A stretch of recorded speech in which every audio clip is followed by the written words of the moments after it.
Olá, meu nome é Regina Vilela e eu sou jornalista independente e trago pautas quentes. Eu sou Rodrigo Figueiredo, advogado e vou te fazer pensar diferente.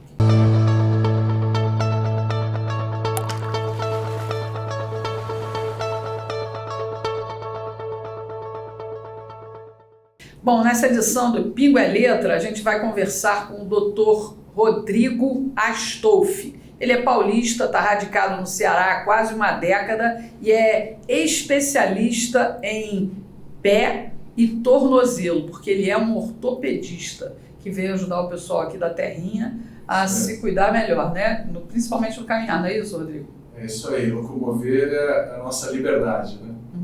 E como é que você encontrou esse mercado aqui da medicina no Ceará? Muito diferente de lá, da tua terra, São Paulo? O Ceará é um estado que, apesar de ser pobre, ele tem um PIB razoável, mas ainda uma rede hospitalar muito precária, né? Uma maneira muito interessante também aqui no Ceará é que nós temos uma incrível capacidade de nos tornarmos um hub de saúde, né? Porque você pega de Recife para cima, a gente não tem complexos hospitalares grandes, uma população, numa região maior do que a Europa, com mais de 30, 40 milhões de habitantes. Então, Fortaleza tem esse enorme potencial que ainda é muito primário, precisa ser explorado. Já é hoje um centro de cirurgia cardíaca, um dos maiores do Brasil, principalmente cirurgia cardíaca infantil, mas a gente tem que causar isso na ortopedia e o grande esforço de nós na universidade é para que a gente consiga realmente gerar esse hub logístico de saúde aqui, né? Agora, você mesmo sendo ortopedista, foi um dos primeiros médicos a estudar o vírus que a gente está enfrentando por aí e que prescreveu e defendeu o tratamento precoce. Por quê? O que te levou a isso? Já havia médicos muito competentes, como o Dr. Anastácio, o Dr. Odorico, pessoas conhecidas que prescreviam, mas eu acho que eu fui um dos primeiros a militar simplesmente pelo fato de me interessar e começar a ler. Todos nós, na primeira onda, fomos parados, esperando o que ia acontecer, e nós começamos a estudar muito isso. E por uma certa ocasião da vida, eu acabei sendo convidado a tentar desenvolver uma solução, usando o software de inteligência, que já é uma área de estudo do nosso grupo, para tentar solucionar a questão da pandemia, né? Eu queria abordar dois temas relevantes. Um é o porquê que 2/3 dos médicos não prescrevem o tratamento precoce. Por quê? Atualmente. E a outra questão é explicar um pouco dos bastidores. Eu pude acompanhar de uma maneira como um espectador, na verdade, um ouvinte, do como que o Ministério da Saúde lidou com a ideia do tratamento precoce, o que ele tentou fazer e o que aconteceu, que hoje em dia nós temos só 2/3 prescrevendo. Não, perdão. Você falou no Ministério da Saúde, primeira onda, então, fugindo um pouco daquele clichêzão que a gente vê de Covid na TV, que vê de Covid na internet. Primeira onda, todo mundo muito confuso. O ministro Mandetta também, aparentemente, tão confuso quanto a maioria. Isso te deu algum desconforto e foi por isso que você começou a estudar Covid, mesmo não sendo a sua especialidade? Abordar essa questão do tratamento precoce por uma questão lógica, prática e meio talvez óbvia? Eu acho que como médico, e eu devo admitir que até aquele momento eu era bastante desinformado das questões geopolíticas, né, de maneira geral, talvez um cara muito bitolado, eu achava estranho a briga entre o presidente e o ministro, né, assim, eles estavam discutindo um remédio, que história maluca, né? E aí realmente foi uma das coisas que me incentivou a estudar a respeito, né? Quem está falando a verdade. Mas mais do que isso, eu acho que o relato dos colegas que a gente acompanhava nos grupos sobre como dava certo, né? Então você via muitos grandes centros não tratando e alguns grupos pequenos tratando e o relato dos pequenos funcionando de maneira maravilhosa. O que a gente observou é que existe principalmente duas razões para os 2/3 dos médicos não tratarem. A primeira razão é que a maior parte dos médicos tem muita dificuldade de se informar diretamente por artigos científicos, dificuldade de ler o artigo, interpretar o artigo. Uma das razões é porque o volume de informações é gigantesca. Eu sou cirurgião de pé e tornozelo e não consigo ler tudo que sai sobre pé e tornozelo. Eu tenho que selecionar algumas coisas, tal, principalmente revistas boas. Então, com essa dificuldade de ler artigos científicos, boa parte dos médicos acaba elencando um médico que ele considera um mestre para ele e se atém à informação que vem daquele colega. E como Maquiavel acaba correndo uma cadeia de tirania, né? Em que eu tiranizo você e você tiraniza ele, e você aceita a minha tirania porque você...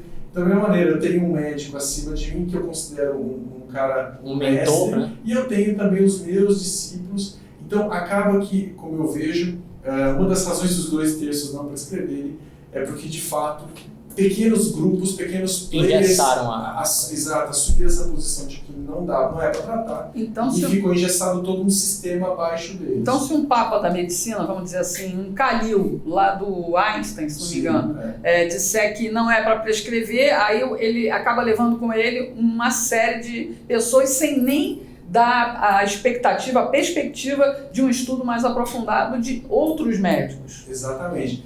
E o que aconteceu de maneira muito rápida foi que não só grandes médicos como o do Calil, assim como grandes instituições, então rapidamente o Sílio-Libanês e o Einstein já, de certa forma, se posicionaram contra o tratamento.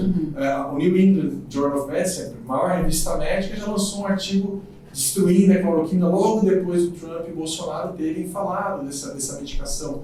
Então, você como um médico que não se interessa de ler artigo por artigo que está saindo, acaba que você, peraí, você está no New England, e eu tive várias experiências pessoais de conversar com um colega cardiologista do sul-libanês, e ele falou assim, mas por que você defende esse tratamento? Olha só essa aula que foi dada lá no Sírio falando que não funciona. Eu falei, não, mas sempre que ele usou um estudo para justificar a aula, que está uma dose tóxica da cloroquina, 240 mg, a gente usa 400, né, 2.400 em vez de 400. Foi usado inclusive em pacientes que já estavam em insuficiência de múltiplos órgãos, pacientes entubados, né? E aí eu vejo que o colega se isenta. Então, de certa maneira, apesar de serem colegas competentes na sua área específica, se isentaram de ler artigo por artigo, de se aprofundar. Isso é um problema de formação, né, Rodrigo? A gente sabe que a formação educacional no Brasil vem decaindo, principalmente a do núcleo, do período universitário. A gente não tem mais a qualificação que tinha até a década de 70, vamos dizer assim. Isso tudo, a medicina que temos hoje é reflexo disso também, né? Eu me formei na Universidade de São Paulo e entender um pouco a história daquela faculdade de medicina, dá para entender um pouco isso que você está falando, porque a faculdade de medicina foi criada ainda no século XIX, mas a fundação em 1912, e foi criada pela Fundação Rockefeller, que hoje em dia a gente sabe que tem umas certas acusações, mas naquela época parecia querer fazer alguma coisa pelo terceiro mundo, e os americanos falaram o seguinte para o governo de São Paulo, falaram, olha, nós fazemos a faculdade, mas vocês têm que criar um hospital-escola. E o que os brasileiros sempre tentaram fazer assim, não, hospital-escola, e até hoje é meio assim, é aquele onde você tem um aluno e um professor, então hospital-escola, para ter ensino. Mas os americanos falam, não, o hospital-escola é onde você tem produção científica.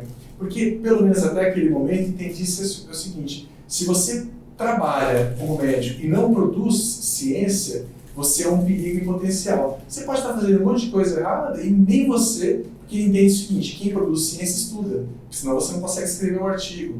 Então, havia naquela ideia já um conceito muito forte de que precisava ter um hospital-escola, então quer dizer, precisava fazer ciência. E todo médico deveria ser capaz de produzir artigos científicos. Naquela época, haviam 90 alunos, na reforma universitária de 1970, eles dobraram para 180, porque a ordem passou a ser o quê? Volume de médicos, né? Então, com a mesma estrutura, cada vez mais médicos. E toda vez que o Conselho Federal de Medicina, dos anos 70 até agora, tentou coibir a abertura de faculdades que não têm hospitais de escola, ou de muitas faculdades, a sempre a alegação assim, é uma visão corporativista de tentar defender o mercado. Né? Mas o que aconteceu foi que esses médicos se formam, muitos de nós, né, nos formamos em muito volume, e quando você tem, em vez de 90 alunos, de 180, o que fica muito mais difícil o aprendizado mestre e aluno, de maneira que você, para ensinar um artigo científico, você tem que explicar direitinho o método científico, e é muito difícil isso. A gente também tem um problema, né, que é a questão da educação paulo-freiana, né? Exato. De você ler e não entender o que você está lendo. Uma outra questão, né? Você falou em 2/3 dos médicos não receitaram tratamento precoce. E aí isso me traz uma questão. Qualidade da medicina no Brasil de forma geral e comparação dessa qualidade com outros países. Como o Brasil é um país muito grande de dimensões continentais, comparar isso inclusive com a Europa, com a África, América do Norte e leste europeu, Rússia. Como é que está a gente no ranking mundial da medicina em questão de eficiência? E um fator que sempre é importante, com e sem São Paulo, como seria o panorama? Os dados, eles às vezes são tanto conflitantes, né? Existe um exame de ordem que é feito pelo CREMESP, do Conselho Regional de Medicina de São Paulo, desde 15 anos atrás, mais ou menos, e ele é feito de maneira voluntária, e o índice de reprovação é em torno de 60%. Então, 60% daqueles que vão fazer não seriam aprovados se o exame de ordem fosse realmente uma exigência legal, que é sempre também uma exigência, uma solicitação antiga do Conselho Federal de Medicina que haja um exame de ordem, que a gente possa fazer. Então, o CREMESP fez isso para mostrar que há um déficit claro na formação médica. Ao mesmo tempo, com relação, nós temos aqui grandes campeões, né? A gente sabe que cirurgiões plásticos brasileiros são admirados no mundo todo, várias, principalmente áreas muito técnicas, são altamente respeitadas. Mas são ilhas de excelência, né? Exato, né? E tem uma coisa interessante, com relação ao tratamento precoce, apesar de nós temos 2/3 que não prescrevem, nós somos um dos países que mais publica artigos científicos e ciência bem feita a respeito desse tratamento. Então, às vezes tratamento precoce, a gente publica muito. Tanto que a gente estava falando, nós somos o 23º em mortalidade pelo Covid. A gente passou pela primeira onda de maneira bastante tranquila até, né? Então, apesar de nós termos dados que mostram uma clara má formação médica, uma formação cientificamente precária, pelo menos, nós temos ainda bons resultados. Talvez, eu penso, seja do tato, do tete-a-tete que o médico brasileiro tem com os próprios pacientes, que é da nossa cultura, com a relação próxima. Vou te falar uma coisa da minha visão de advogado. 60% de reprovação, imagina isso para piloto. Tipo, não, vou voar com os 40% que não reprovaram. Esse aí é certeza que o avião não cai. E os outros? Eu tenho uma dúvida que é a seguinte. Hoje a gente vê claramente que existe uma divisão médica na opção pelo tratamento preventivo precoce ou antecipado, né, aquele dos primeiros dias, né, e aqueles que só apostam na dipirona e que se você não estiver respirando, você vai para o hospital e que a solução é a vacina. Primeiro eu queria saber disso, como é que está a categoria extremamente dividida? Eu costumo dizer que é mais politizado do que a Assembleia Legislativa do Ceará, todo mundo pensa meio parecido, sabe? As brigas são acaloradas, realmente, como tem a sociedade como um todo, né? Os médicos estão manifestando o que é o resto da sociedade. O que eu percebo é que, num primeiro momento, a maior parte dos médicos pensou de maneira muito simples. Bom, realmente, pode ser que existem grandes players como o Sírio-Libanês e o Einstein que estão falando que não funciona, e algumas revistas grandes, mas também assim, é uma medicação muito segura, que me custa prescrever e tal, né? Isso é interessante que grandes médicos, grandes nomes do Sírio, do Einstein, tiveram Covid e se trataram com esse protocolo antecipado. Aí vem uma questão, sua percepção sobre lobby na medicina é muito forte, de farmácia, de político, de hospitais, de conglomerados. Tem um estudo de um mestrado de um colega da Paraíba que mostrou que aqui em Fortaleza 75% dos médicos se dizem influenciados pela atuação da indústria farmacêutica, né? A gente sabe também que eles consideram que uma boa parte da informação vem da própria indústria, quer dizer, o fato de vir o propagandista mostrar um artigo científico que eles escolheram lá tal, é uma fonte de informação. Eu ainda acho que a maior parte dos médicos vai pelo bom senso dele, porque ninguém quer ter um mau resultado só porque o propagandista falou que aquela medicação é boa ou ruim. Mas a grande questão é assim, há sim uma pressão, mas eu acho que não foi esse o maior fator. O maior fator foi mesmo essa questão do mestre, então aqueles que ele se espelha como sendo os grandes mestres. Um médico recém-formado falou para minha esposa recentemente: você e seu marido defendem tratamento precoce, isso daí está muito errado. Daí ela falou assim: mas leia esses artigos. Ela mandou uns 10 para ele ler, e ele falou assim: na hora que sair no New England eu leio. Quer dizer assim, então, como eu não tenho capacidade de ler e interpretar um artigo científico, eu elenco aquela revista como sendo a única. Então, na verdade, eu estou dando ao editor da revista científica o poder de dizer o que eu tenho que acreditar. Isso é conhecimento por presunção. Exatamente. Tipo, não é compreensão, isso é presunção. Se saiu aqui, é certo. O Francisco Cardoso, que é o infectologista dele do Ribas, que fala bastante sobre tratamento, ele fala, olha, o que acontece é que a gente está lendo a revista, então é o New England, né? Então tem credibilidade. O título vai falar de cloroquina e o conclusão. E, na verdade, quando a gente... E isso é uma questão também da formação intelectual brasileira, que eu, por exemplo, quando fui fazer o mestrado, que eu fiquei sabendo que você aprende a ler e interpretar um artigo científico no mestrado e a escrever no doutorado, a gerar a ciência. E eu sempre achei que isso era uma faculdade, quer dizer, você não era uma faculdade sem saber ler e escrever. Estão postergando esse tipo de fase de ensino. Que é do próprio MEC isso daí, né? E é o grande, talvez, responsável nos últimos 20, 30 anos dessa toda derrocada, você tem, desde 40, 50 anos atrás, é o próprio MEC. O CFM tem tentado bater isso, o Ministério da Saúde apoia muitas vezes os posicionamentos do CFM, mas o MEC nunca foi de acordo, desde o Fernando Henrique Cardoso, talvez até antes. Então, há um grande problema na formação médica.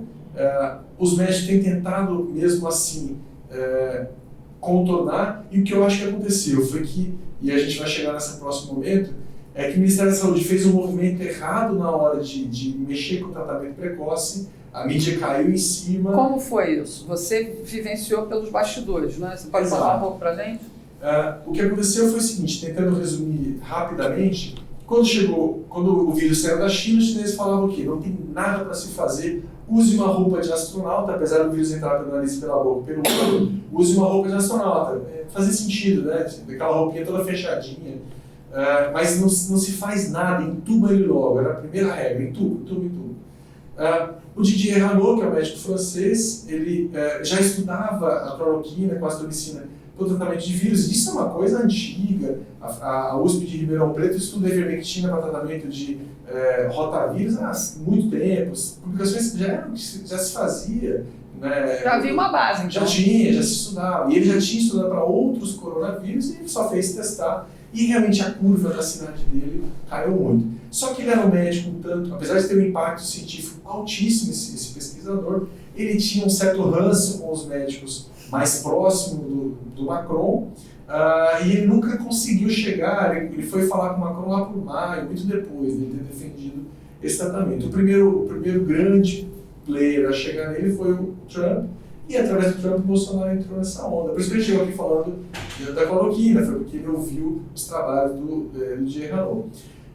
Só que isso aí começou a ser derrubado, tudo bem. O que aconteceu aqui no Brasil é que lá por março, um cara genial, o Roberto Zé Barros, estava tratando 5 pacientes internados no Einstein. Ele foi lá com um médico de interconsulta, foi lá ver, né, pacientes estavam lá, e ele usou o raciocínio mais básico, né, assim, realmente, pacientes que estão muito graves, é comum você injetar corticoide e eles dão uma melhorada em alguns quadros específicos, né?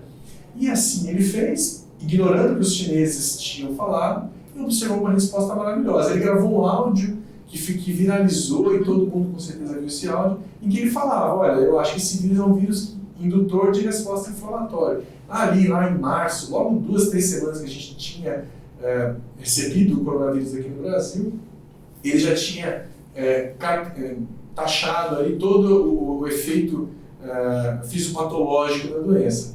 Foi muito estranho, porque uma semana depois o Einstein lançou uma nota pública rechaçando o médico, que ele não falava em nome do Einstein, que na verdade ele nem tinha tratado, ele nem era médico do Einstein, então assim, foi uma coisa muito desagradável e eu, como telespectador, achei super estranho isso daí. O tempo foi passando, uma médica, que é a Luciana Cruz, muito famosa hoje, ela é anestesista obstétrica, não tem nada a ver com infectologia, estava com o tornozelo quebrado, ficou assistindo televisão, viu o Zé Barros falando disso na televisão, e ela ficou sabendo, ela era de Belém do Pará, apesar de trabalhar em São Paulo, ela ficou sabendo que estava em colapso em Belém do Pará, muito angustiada, ligou para ele, falou, você não pode criar um protocolo para que as pessoas consigam se tratar em casa?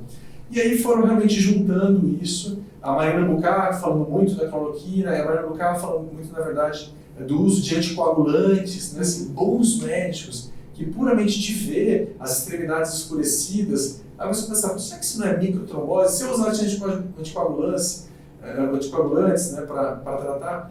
Então foi juntando as informações desses médicos e eles realmente prescreveram um protocolo domiciliar em Belém do Pará, que foi radicalmente uma mudança enorme lá. Quando o Pazuello saiu e depois o outro, desculpa, o outro médico, o Tais. Quando o Tais saiu e o Pazuello entrou, ele chamou esses grandes médicos que tinham já feito um resultado incrível lá em Belém do Pará e falou, olha, o que a gente pode fazer aqui para resolver o problema? Eles falaram, olha, nós temos esse protocolo que foi aplicado em Belém do Pará com ótimos resultados. E uma curiosidade, eu tenho um amigo que trabalha no setor de compras da Apvida aqui do Ceará, eles compraram a cloroquina em dezembro de 2019.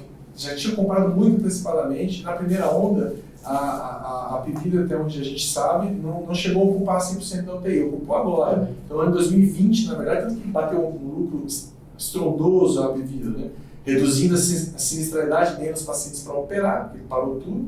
E eles não, de fato, lotaram a UTI deles, porque usavam cloroquina em todo mundo, né? A Unimed aqui fazendo a mesma coisa, através da atuação do Elias, começou a distribuir facilmente a cloroquina, uma redução da mortalidade. Tem uma pergunta muito importante para lhe fazer. O tratamento precoce, mesmo que seja numa situação de dúvida, se é um resfriado ou se é corona, ele é prejudicial, ele é muito arriscado para uma pessoa que ainda tem dúvida se é um resfriado ou se é uma infecção por Covid? Primeiro sintoma? Não, é extremamente seguro. Aí uma outra questão, para a gente encadear a questão lógica. De que adianta, então, no caso, fazer um exame e esperar 3 dias para começar a se tratar? Não adianta, é para tratar antes. Tem um médico, aí você começa a ver a genialidade de alguns médicos, né? Que não são tão alguns, talvez um terço, né? Tem um médico endocrinologista de São Paulo que criou um protocolo, e ele estava falando que os brasileiros são os que mais publicam. Realmente, ele criou o Androcov. Você fala os sintomas que você tem, tem um cálculozinho numérico, a partir de um certo número. Então, por exemplo, se tiver anosmia, não está com olfato, é Covid. Porque nesse momento que tem muito Covid, você tem os determinados sintomas, é Covid. Então comece a tratar. Eles até criaram um aforismo, né, que é não duvide, é Covid, né, porque de fato esse delay, esse atraso, os erros do diagnóstico atrapalham demais. E essa consequência aí da saída do Tais e entrada do Pazuello, esse encontro com os médicos, resultou em quê? E aí os médicos falaram, então olha, tem esse protocolo, só que a posição que ele deu, o Pazuello, foi assim, olha, vocês médicos não estão chegando a um acordo, né? Eu estou vendo aí que tem o pessoal aí que fala que não é para tratar. Eu, como general, não posso tomar essa decisão assim, por vocês. Então, não vamos fazer nada. Então, o que os Rebalos, a doutora Luciana, que tem um mérito enorme nessa história toda, fizeram? Olha, quer saber? Vamos divulgar nas redes sociais, Instagram, Facebook, vamos criar grupos de WhatsApp. A Luciana chegou a ter 6 mil, agora deve estar até com mais, talvez com 7 mil médicos em grupos de WhatsApp, e vamos fazer um trabalho de formiguinha, informando um a um, e assim foi feito, e começou a dar muito certo. Então, todo médico que queria entender o que poderia ser feito, simplesmente falava com um desses 2 médicos via Instagram, entrava no grupo e assim, você está de plantão, está na dúvida do que eu faço, eu realmente não tenho experiência com coronavírus, ninguém tinha.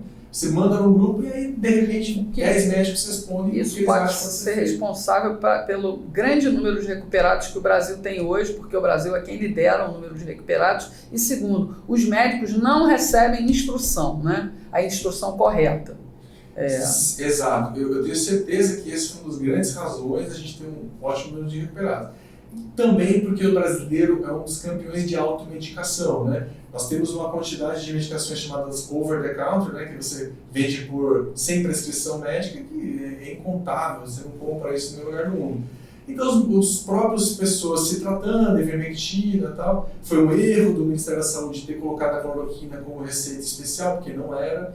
Né? Então, ou seja, você hoje é obrigado a ter a receita do médico. Por quê? Porque houve uma publicação que falava que a cloroquina era tóxica, ou dava arritmias, e depois foi derrubado. Isso daí será que isso também não veio uma questão, assim, eu enxergo isso como uma zona cinzenta, porque tanto me soa para algumas situações de que houve uma preocupação de faltar no mercado, um desespero de todo mundo esgotar os estoques, para ter em casa e faltar para quem está precisando, e por outro lado, aquele pessoal do lobby que disse, não, dificulta aí porque a gente quer derrubar o presidente ou quer favorecer determinado cenário. Difícil saber, né? Mas são possibilidades. Os argumentos foram esses, né? Pode ser que se esgote e realmente um estudo da Oxford mostrou que era tóxico, mas depois a gente mostrou que esse estudo era mal feito, né? E aí o que aconteceu foi que os médicos foram fazer um trabalho de formiguinha e foram muito competentes nisso, né?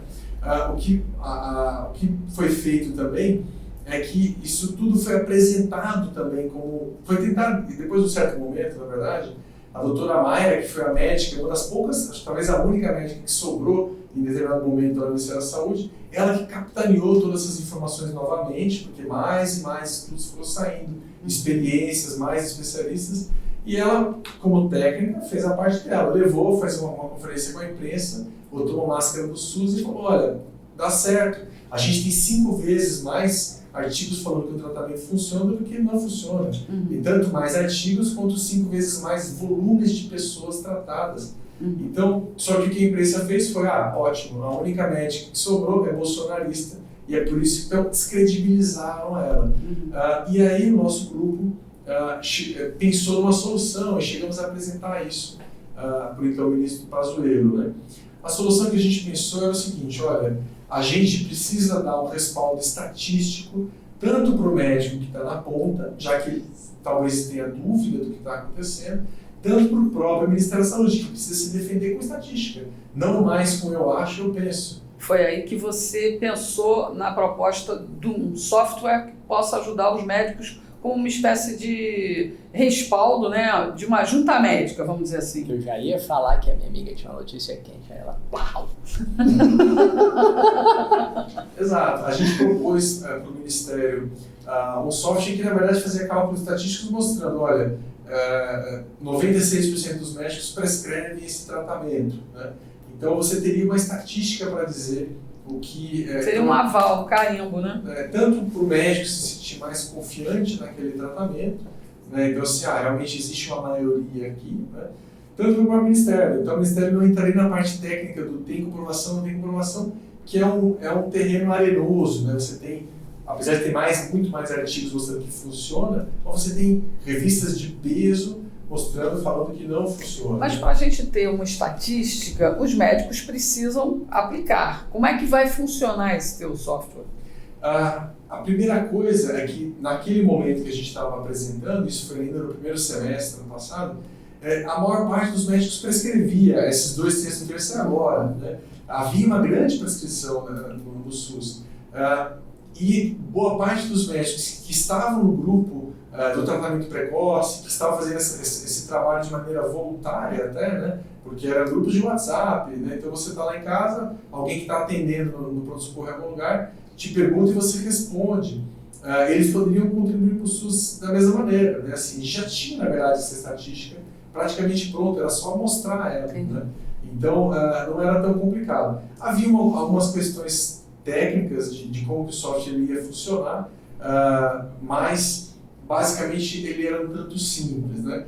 Nós chegamos a apresentar isso para o ministro Pazuello, ele pediu para falarmos com um dos assessores dele, e o assessor ele achou assim, olha, nós queremos o software, porque nós temos aqui na universidade condições de produzir o software, não precisava do dinheiro, basicamente, né?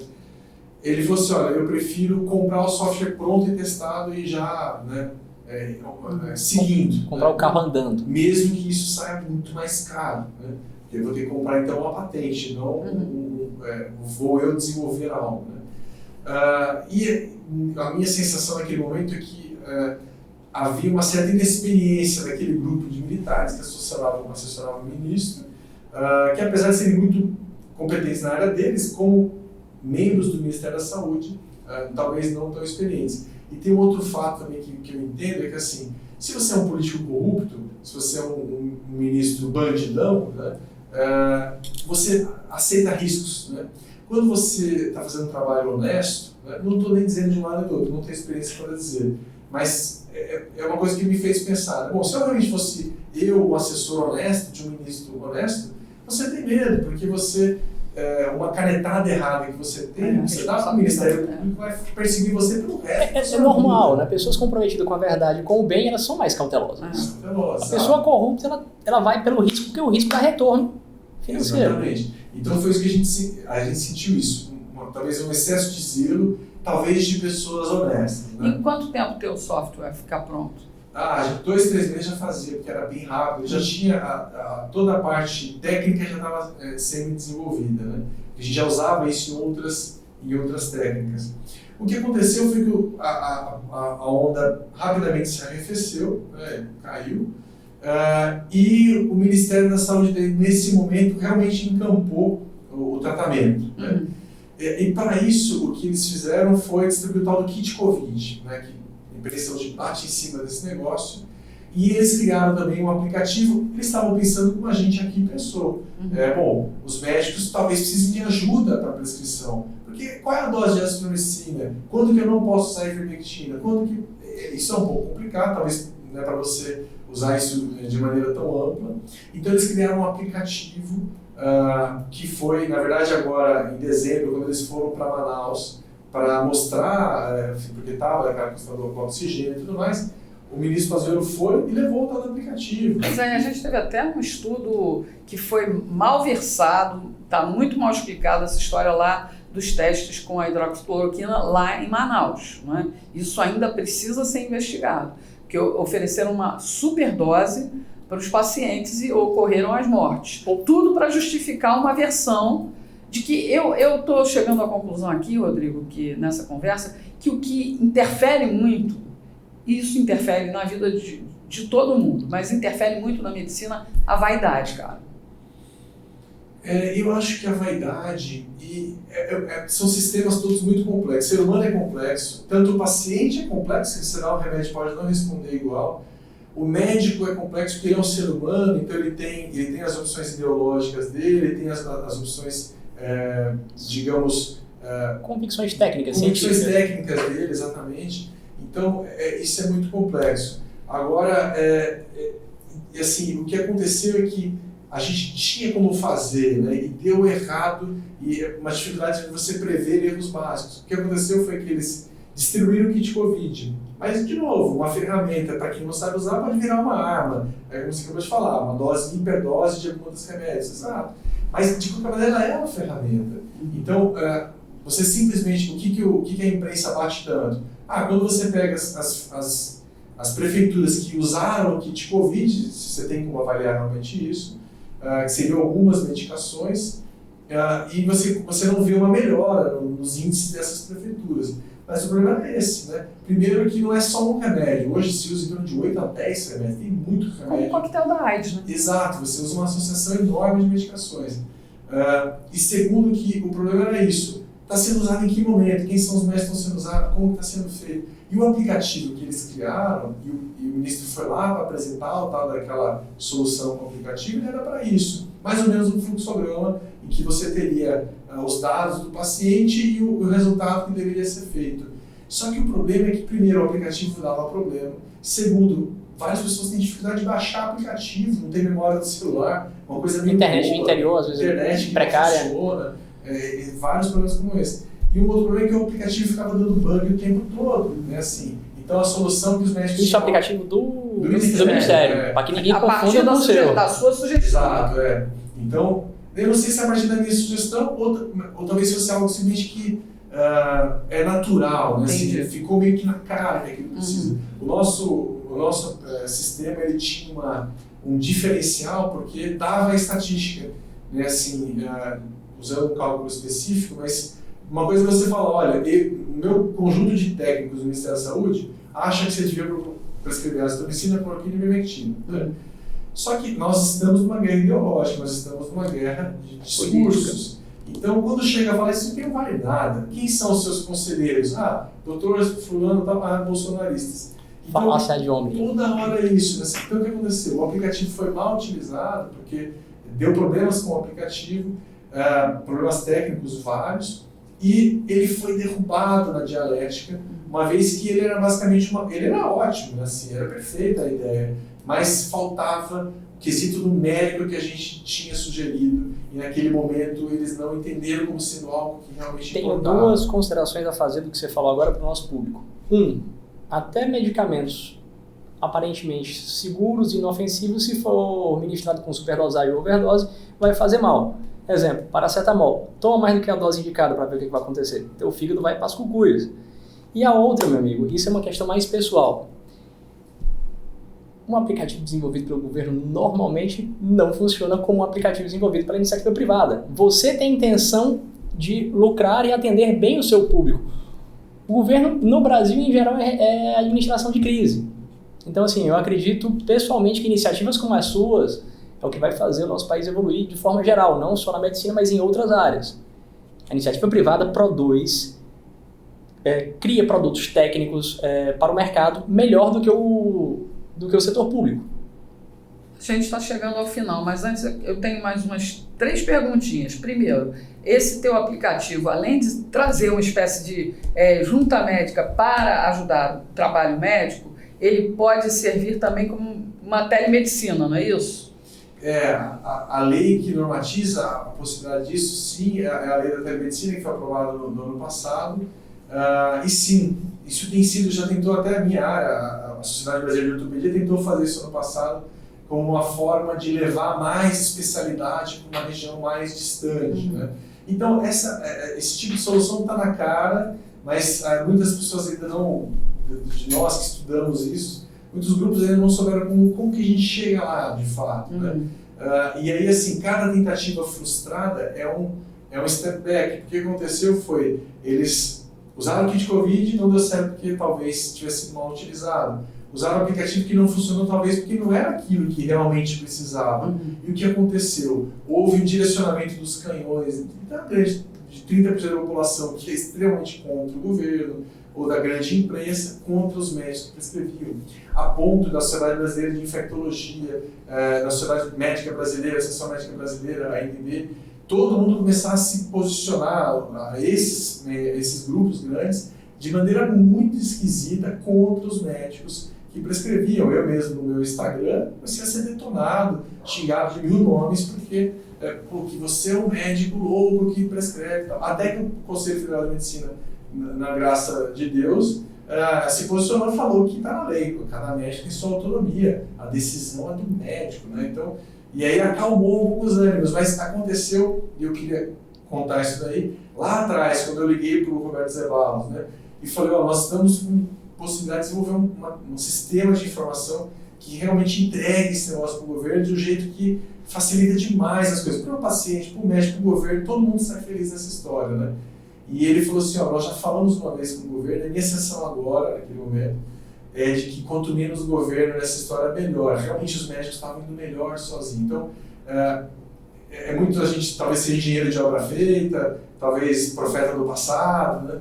Mas o que o Ministério acabou fazendo, e eu acredito que foi nas melhores das intenções, foi pior para o sistema como um todo. A gente acabou recebendo em nós, que somos meros médicos, a artilharia de grupos que não querem que trate. Né? E é básico a gente ver isso quando um especialista que mais opina é um infectologista que simplesmente é pai de um candidato de esquerda, ultra-esquerda, como é o Boulos. Né? O pai dele, professor, mestre, doutor na USP, é quem coordena toda uma linha de pensamento contrária a isso. Mas até para terminar, porque a gente já se alongou um pouco aqui, eu queria saber sobre a vacina.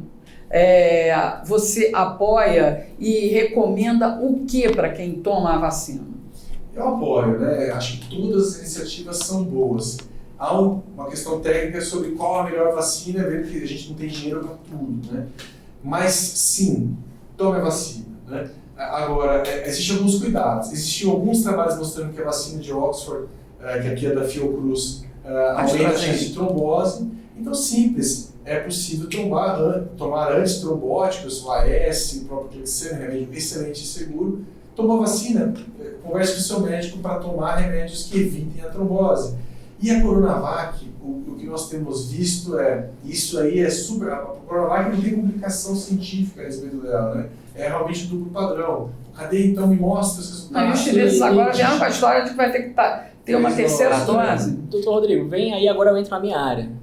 E de quem é a responsabilidade se a coisa der errado? Porque é o seguinte, esse é um fármaco, de uma forma ou de outra, que vem com, ao mesmo tempo, uma obrigatoriedade por parte, às vezes, de alguns governos, de algumas empresas, se só trabalha aqui se estiver vacinado, mas o laboratório não se responsabiliza, o governo não se responsabiliza e o usuário final é obrigado a tomar e a suportar todo tipo de eventual complicação que surja. Isso é uma coisa meio delicada. Então, tipo, ao meu ver, e essa é uma bola que eu rebato para eu pensar, é muito complicado você, hoje em dia, sugerir, tipo, tome a vacina. Ok, e se der ruim, quem é que paga meu prejuízo?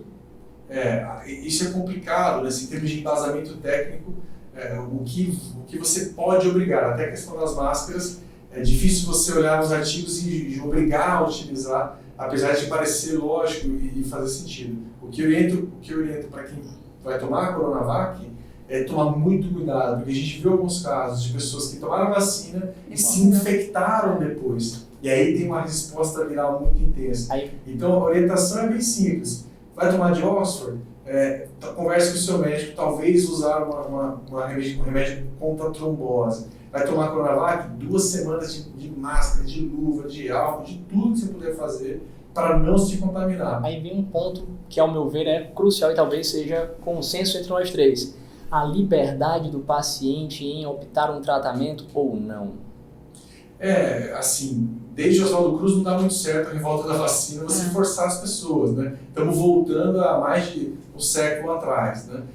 A história se repete, né? É incrível, né? Assim, então, não faz sentido você obrigar alguém a tomar, né? E é uma coisa tão infantil, né? Porque à medida que todo mundo não quer ficar doente, então, o histórico de vacinação do Brasil é incrível, né? Assim, então, se você mostrar as indicações eficazes, elas realmente, as pessoas tomariam naturalmente a vacina, né? Bom, Rodrigo, eu quero agradecer muito essa conversa que a gente teve aqui no Pingo é Letra. Espero que você volte outras vezes. Obrigada, Rodrigo, pela companhia. E a gente volta na semana que vem com pautas quentes. Até lá!